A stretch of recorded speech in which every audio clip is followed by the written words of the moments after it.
Celebrazioni a Sassari per i 220 anni dei moti antifeudali dell'epopea di Giovanni Maria Angioni, che cercò di portare nella nostra isola gli ideali della rivoluzione francese. Alberto Calvi.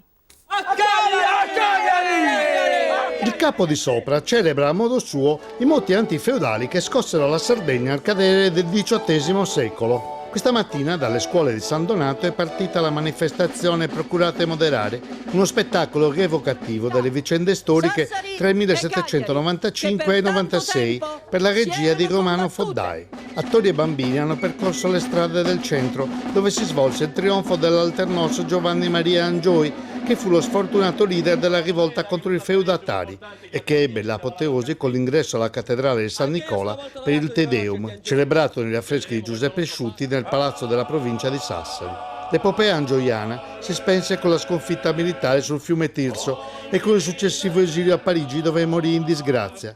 Ma i sassaresi lo ricordano riconoscenti come l'alfiere dello spirito ribelle di tutti i sardi.